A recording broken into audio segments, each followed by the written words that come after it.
So we're now heading into the first international break of the season.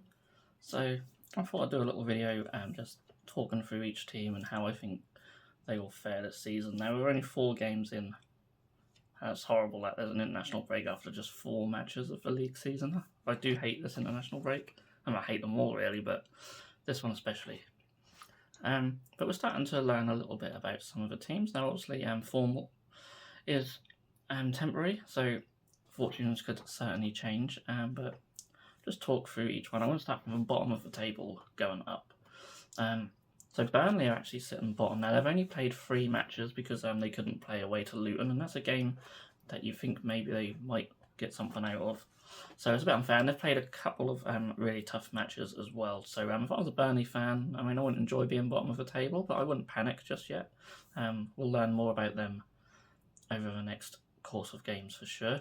Luton I do worry about a little bit. Again, they've only played the 3 matches, but I don't know, they need to sort of make Kenilworth Road a bit of a fortress and a hard place to go to if they've got any chance of staying up. I think everyone tips them to finish bottom, but it's their first time in the Premier League. They should just enjoy every minute of it. It will do wonders for the future of the club, the parachute payments and whatnot, and the money that from being in this league. It could be a big step to a brighter future for Luton. It's fantastic they got here. And yeah, hopefully they'll pick up some points. Just at least beat Derby's unwanted record. I'm sure they can. Everton I really worry for. Seems like the manager's just lost the dressing room. Yeah, they look bad. They look really bad. But they have enough quality to turn it around and stay up. They'll be in a relegation fight again, which is not where Everton should be at all. I think they'll stay up though. Whether the manager will last, that remains to be seen. I do like him, Sean Dyche. I think he's great. A great personality. Not necessarily makes him a good manager, but can't say he's a bad manager at all. But yeah, something's wrong at Everton, and hopefully they fix it. Because I like Everton, even though they took points off us last season. They're a hard team to dislike, unless maybe you're a Liverpool fan. Sheffield United are another team where I sort of worry about. They almost beat Everton though. Again, that's a game where you think you're going to learn a lot about them two clubs, and we didn't really. That's a game where Everton really should be picking up points, and Sheffield, with Everton's form, Sheffield United probably thought they could have probably won it, and they probably should, if not for heroics of Pickford at the end after his calamity early on in the match. But yeah, I don't know. There's just both teams sort of lacked a bit of quality, I suppose. Yeah, they're another team who they'll definitely be in the relegation fight.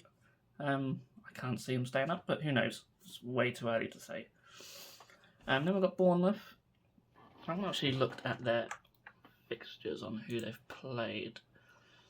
They've got Chelsea at home next, which, who knows? We'll talk about Chelsea in a little while.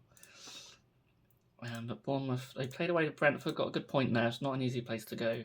They lost at home to Tottenham, and we'll talk about them, unfortunately, later on. Drew West Ham and lost to Liverpool. So, again, similar to Burnley, I wouldn't be too worried being a Bournemouth fan at the moment. I think they'll stay up fine. They might be in a relegation scrap again. But they've played some tough games, got a couple of really good draws. So yeah, hopefully their first win won't be too far away. That'd be great if it was against Chelsea, but we'll see. Then we've got Wolves. Wolves are another team. I think they're going to be scrapping out. They just don't look. They're a long way from where they were. But they do have a win under their belt. So who knows? And they're very, very unfortunate not to get a point against United. Very unfortunate. So I think they'll be okay. And then we have Newcastle on 14th. Now, Newcastle, I'm sure, will finish somewhere in European places. I don't think they'll make top 4. Just judging on the games they've had against sort of better opposition, really. They've got that amazing Champions League group. If I was a Newcastle fan, I would be salivating over that. I kind of because like some fans, they want like the easy group to get through, and whilst I'd obviously want Arsenal to get through, I was hoping we'd get one big team in there.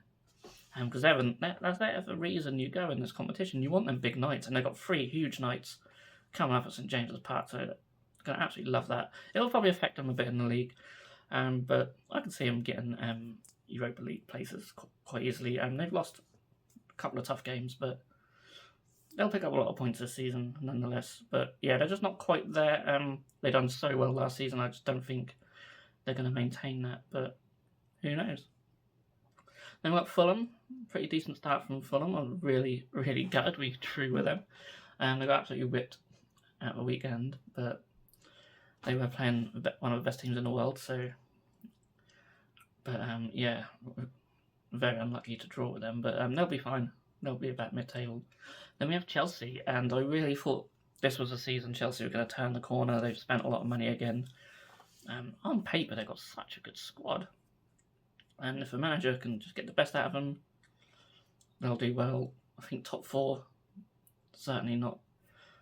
They're not nowhere near that yet. They're definitely a project building for a future in a transitional period. But they're definitely better than they have been. That was a shock defeat, I think, against Forest. And that sort of that might knock the confidence of a player. Sort of showed like their Chelsea of last season, and I really didn't think they were going to be like that. So who knows? I can't see him turning it around and getting top 4, but I can't see him finishing bottom half. Same for Manchester United, who prop up the rest of the. They're top of the bottom half. We look at the games they have lost. They're quite unlucky against Arsenal. I'll say that as an Arsenal fan. I hate the offside rule. I get like he was offside by like a few centimetres or inches. We've been on the wrong end of that as well, and it's infuriating. Like, I prefer if there's daylight between the attacker, or just use the system they had in the World Cup. And then if you are off by a little bit, you've got that really accurate graphic to show you all this drawing lines and shit like that. So it's nonsense, absolute nonsense. So yeah, we were very lucky to win that. But Man United didn't look great. They looked like a sort of lower half table team, sort of defending for their lives. Dalot was brilliant until the sort of last seconds, where it didn't really matter anyway. He had Saka in his pocket all game. So I think a lot of Man United fans will probably think their defence is their weakness. I mean, you look at central defence, it's not fantastic. But they've got enough talent in their squad. They should be fighting for Europe. They've lost against the North London clubs, and we'll talk about the other one in a little while. So no cause for panic for them. But they were, they were very lucky to beat Wolves, and they had to come from behind against Forest. So there's definitely, there probably is reasons to panic, but they got enough quality to turn this around. They got a good manager. They'll be fine. Then we've got Aston Villa. So 2 wins, 2 draws, plenty of goals in their games. They've scored 8 and let in 9. Yeah, I mean, they're just like a typical mid-table team, aren't they? Or at least that's how they pan out to be. I honestly thought they'd be really fighting for top 4. And they probably will be up there. Not top 4, sorry, got top 6. They've got a great manager. They've got some great players. Yeah, I can certainly see Villa. There's a lot of teams fighting at the top now, and Villa might just be short of the quality of the others. Then we've got Forest in 9th and Brentford in 8th. 2 teams who I probably don't expect to be that high at the end of the season. Probably Villa and United will replace them, and we've got Palace as well, and maybe Chelsea will take their places. But Palace, Brentford, Forest, Villa, comfortable mid-table, easy. For Palace, Brentford and Forest, I'm sure their fans will take that all day long. Villa fans are probably aiming a little bit higher, so maybe, I don't know, if they can get top 7, that'd be fantastic for them, I think. But when you look at the teams they're fighting against, Brighton are absolutely flying. They're fantastic. I mean, how can you not love Brighton? They sell their best player for a lot of money, and they always seem to replace these players with better ones. Their scouting system's excellent. They've got to be a neutral's favourite, surely. If you disagree with me, then let me know. But it's hard to dislike Brighton. I really do not like playing against them. I certainly think we'll drop points against them. But what a fantastic journey they've been on. And I can see them being top 6 by the end of the season quite easily. And they've got a little European adventure as well. Obviously, these European games, they can hurt the teams with the smaller squads. So, who knows? But they've just got so much quality, great players. Then we move on to the Arsenal, second and fifth, 10 points. Just so gutted about that draw against Fulham. That's just a big 2 points dropped. I think if we just get top 4, I'll be very happy with that. Be surprised if we end up in the title race again. But you never know. You never know. I don't think we look as good as last season. All this experimentation with Partey at right back. He's now injured for a few weeks, so that's finally stopped. I don't know. Declan Rice is absolutely fantastic. What an addition. The injury to Timber really hurt, and then letting Tierney go as well was we need. We've got Tomiyasu and Zinchenko as our left back options, and neither of them stay fit long enough, so that worries me a little bit. But Gabriel Jesus is back, and if he can stay fit, I think he'll be starting and getting some goals, and hopefully, we'll push on. I just can't see us ever getting near Man City this season. And to be honest, I'd rather them just stay top all season than us be top and then fall away again. That was awful, horrible. And then we got West Ham. West Ham are doing so well. They're absolutely fantastic. Another example. There's a couple of teams in this top 4 who sold their best player for a lot of money and invested the funds terrifically. We'll talk about the other ones later.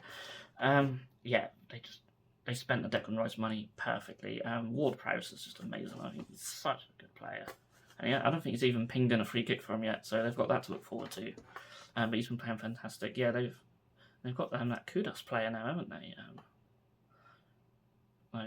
Such a coup. I forgot to mention that Brighton's got Ansu Fati as well. So there's some great players for these teams that we haven't even seen yet. So that's quite scary. They had a poor season, West Ham last year, but that's clearly just a blip, and they're sort of back to where they are. They'll certainly be in them European places for sure. Yeah, what a great start to the season for them. So unbeaten. Then we've got Liverpool. Look like they might be going back to their old selves. That was a great win against Newcastle. What a smash and grab that was. Absolutely fantastic. With 10 men. Absolutely amazing.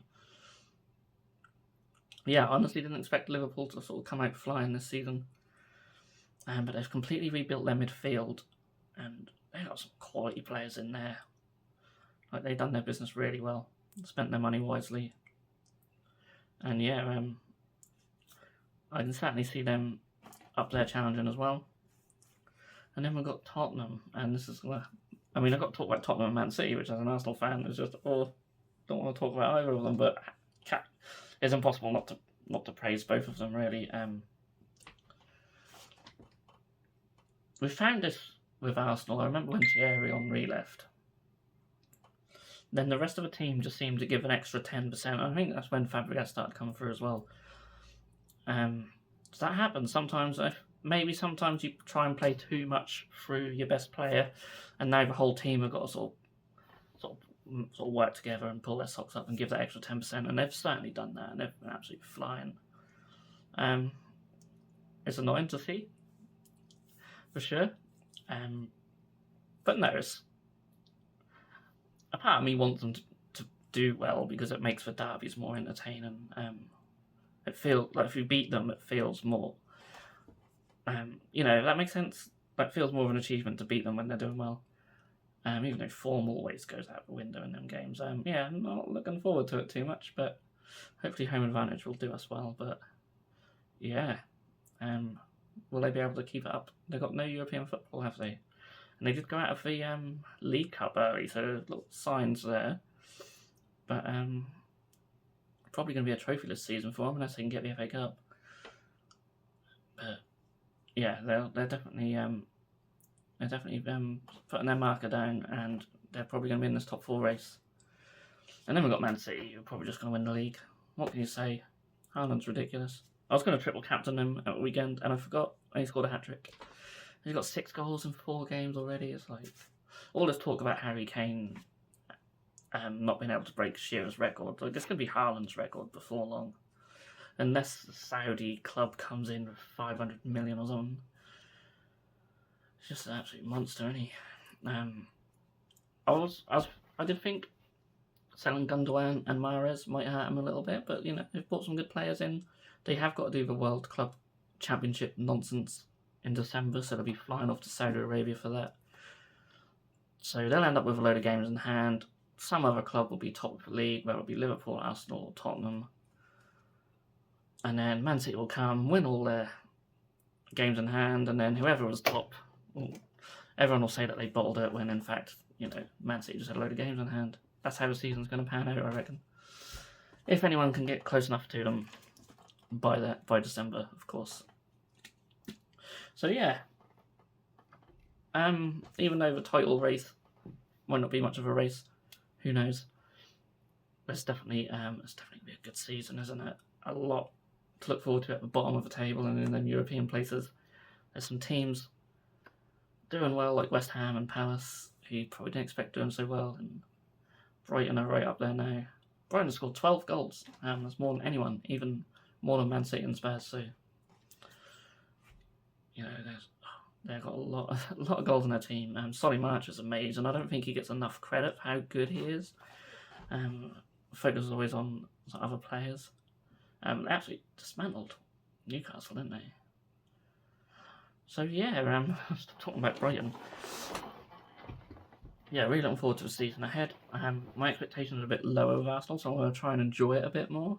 Whereas last season, being in that title race, you draw a match, it just feels like agony, and I don't want to be in that situation. I don't want to feel like that this season. I just want to enjoy it. I want to enjoy other teams doing well. As well as a neutral. So that's what I'm trying to do. I'll try and watch more games as a neutral, try and enjoy some of the good football and show, one of the best leagues in the world, of course. So yeah, and hopefully there'll be a lot less VAR drama. We've had too much already. So yeah, got to enjoy it. Well, got to get through this international break. They feel like a lifetime.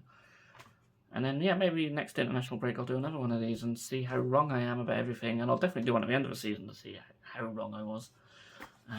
But hey, if you could predict it, it wouldn't be as enjoyable. So I'll see you in the next one.